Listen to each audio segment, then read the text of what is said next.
When he rose from prayer, he went back to his disciples. He found them sleeping.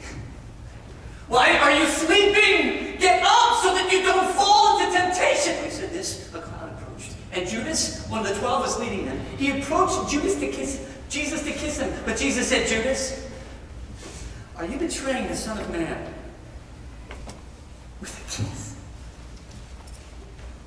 Some of his disciples realized what was going to happen. They said, Lord, should we strike with our swords? And one of them struck the servant of the high priest, cutting off his right ear. But Jesus said, no more of this.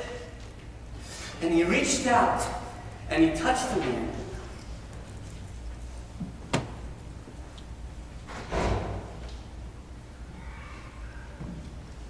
And he healed him.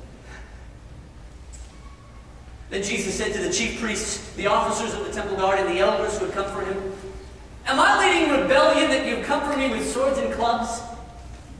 Every day I was with you in the temple, and you did not lay a hand on me. But this is your hour. The darkness reigns. Seizing him, they led him into the house of the high priest. Peter followed at a distance.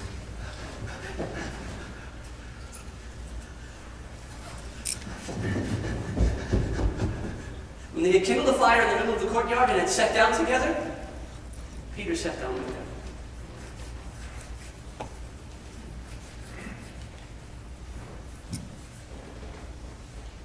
A servant girl saw him seated there in the firelight. She looked at him closely. She said to him, this man was with him! This man was with him! But Peter denied it. Woman! I don't know him. A while later, someone else saw him. You also are one of them. Man, I am not. About an hour later, someone else asserted, surely this fellow is one of them, for he is a Galilean. Man, I don't know what you're talking about. When he said this, the rooster crowed. Jesus turned and looked straight at Peter. Then Peter remembered the words that Jesus had spoken to him. Before the rooster crows today, you will disown me 3 times. And Peter went out, and he wept bitterly. The men who were guarding Jesus began beating and mocking him. They put a blindfold on him and said, prophesy! Who hit you? They said many other insulting things to him. At daybreak, the council of the elders of the people, both the chief priests and the teachers of the law, met together. They had Jesus brought before them.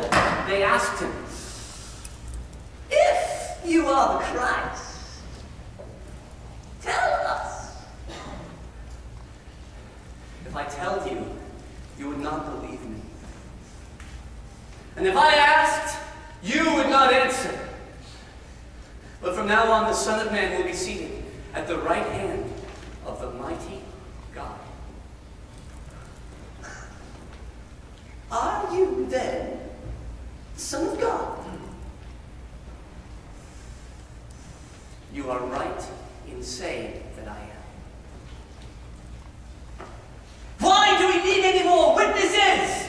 We've heard it from his own lips. The whole assembly arose and led him off to Pilate. They stood there vehemently accusing him.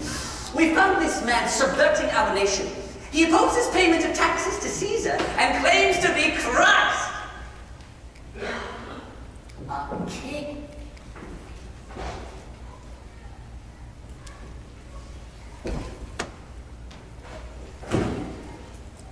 Are you the king of the Jews? Yes, it is as you say. I find no basis for your charges against this man. He stirs up the people all over Judea by his teaching. He started in Galilee and has come all the way here. When Pilate heard this, he asked if the man was a Galilean. When he found out that Jesus was under Herod's jurisdiction, he sent him off to Herod, who was also in Jerusalem at this time.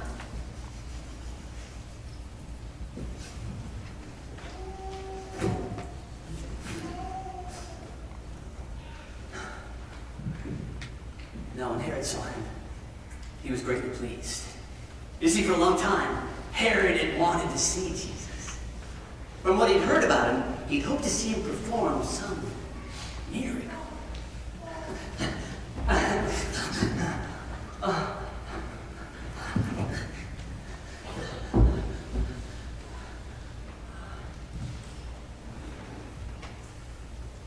Herod plied Jesus with many questions, but Jesus answered not a word.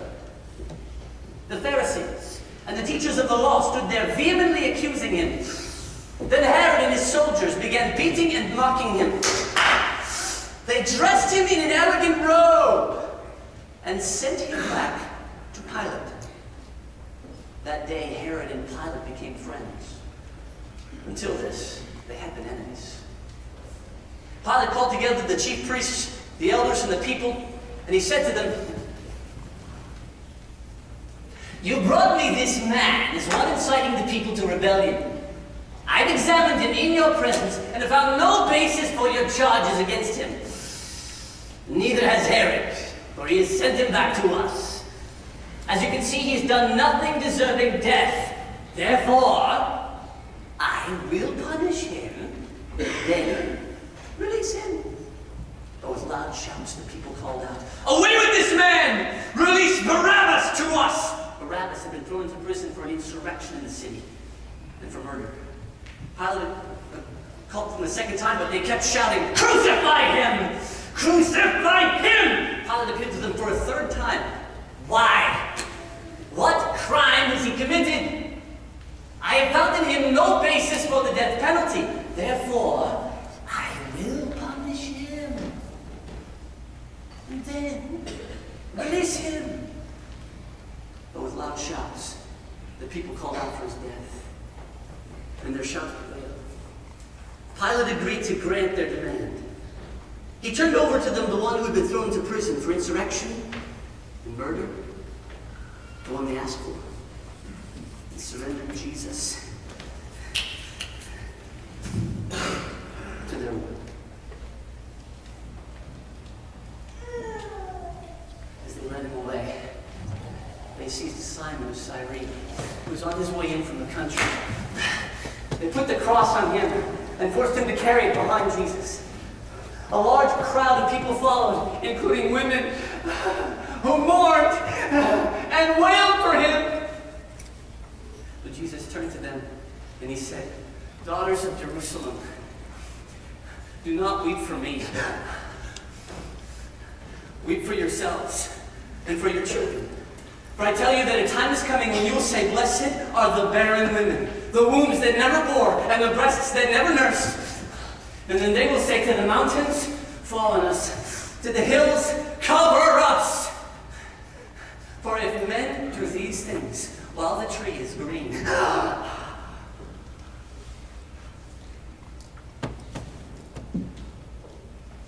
what will they do when it is dry?"